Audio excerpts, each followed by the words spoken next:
Zach, just your assessment of the quarterbacks, how they did out on Saturday.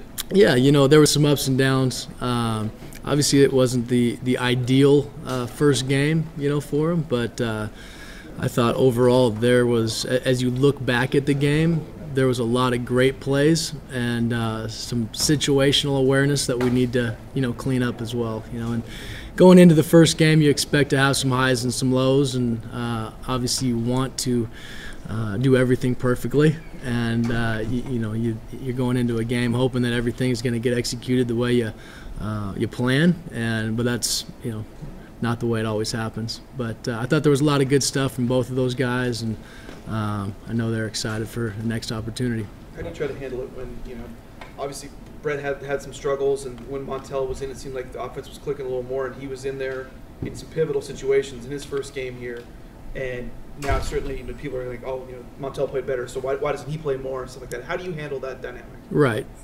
Brett has put himself in that position to be the starter and has earned it. And, one game's not going to influence that either way, and it was real nice seeing Montel come in and adding a spark in certain situations. And, there was some stuff that he needs to clean up as well, with, some situational things that happen. But, overall with the mix of both of those guys within our offense, I think it brings, a different dynamic to defensive coordinators trying to plan, is Brett going to be in, is Montel going to be in, and then the different offenses and things that you can try to do with both of them. You got a strong arm pocket guy that can make all the throws and can hurt you with the pass, and then you've got an athletic quarterback that can throw it as well but can also run.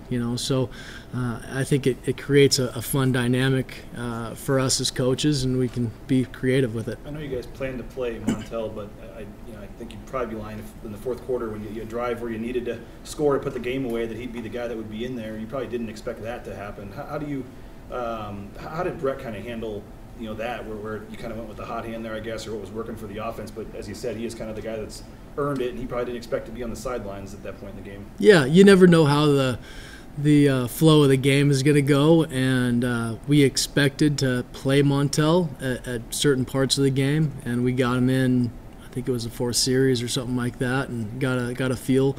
Obviously, that was the drive that Alex ended up hitting that big run for the TD, and then Brett went back in where we were kind of in that 2-minute situation before half, before the end of half, and then I'm sure obviously Brett wants to finish the game, and Montel wants to finish the game, and they both want to play, and that was kind of the way it all ended out, where Montel we felt like Montel was doing some good things, and it gave us a little bit more of a run threat from the quarterback or a boot threat, and opened some other things up because of it. So Brett is a professional, and like I've said from day one, he handles things really well. And when we got in the quarterback meeting room the next day, it was back to work, and there's a great vibe, and those guys both work well together, and they feed off each other, and they push each other, and that's what you want as a coach. And Montel's going to make Brett better, and Brett's going to make Montel better. I know the big emphasis for Brett was kind of improving on that pocket awareness and stuff. And what do you see in those regards? because this was especially a pass to Blakely where he stepped up and made a nice move. But yeah, how hard can it be when I'm assuming there's certain things that are predictable, but having your right tackle probably just push back into your lap at times probably isn't something you would expect to have to deal with. Troy had a really good defense. They're physical, and at times we got pushed around a little bit, and then there was other times where we were pushing them around too, up front. But they had a very athletic defense. The play you're talking about with Brett, on that third down when we kind of went into a quads set and ran some crossers, and Brett escaped and created a little bit more time and kept his eyes downfield and made a play. And those were the type of things that we were working on in the off season, and it was nice, that it showed up. He took a few hits in the game too, trying to do a few things. So there's got to be some give and take, and know when when it's smart and when you have those opportunities to flush and get out, but also have that ball security and that awareness, if we're doing that as well. Does Brett still have things to work on in terms of when things aren't starting well for him and compounding a little bit, not getting out of control? There's these last 3 starts have kind of had that, and now he's got Montel there, and he's playing at Washington State. You talk about that pressure aspect. Is that something he still needs to work on, and how are you guys trying to fix that with him? I think he does a really good job of handling it. Honestly, we've talked about and worked on the whole mindset of, hey, when things don't go right, it's next play mentality, and you got to forget the past and not dwell on it. And so I think he's doing a very good job of that, and not letting things compound. Even after, some, whether it was the pick or whether it was that, where he fumbled and gets hit and all that stuff. He came back and battled, and he's a tough kid, and I respect him for that, and I know the team does too.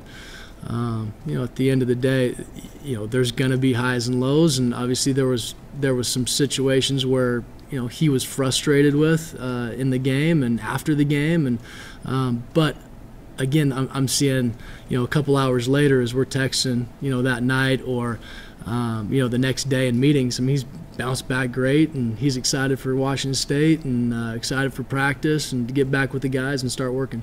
Do you think, I think over the last couple of years we've kind of accustomed to seeing Thomas hauling one-handed catches and stuff. Mm-hmm. It seemed like there were maybe a couple opportunities in that game for somebody to make a little bit of a play on a ball or something. I know Jake kind of had one up the seam, and Octavius kind of struggled to get the hand up, maybe to use 2 hands to catch a ball, but I just think there might have been a couple of plays like that too that could have gone a long way in finding a rhythm.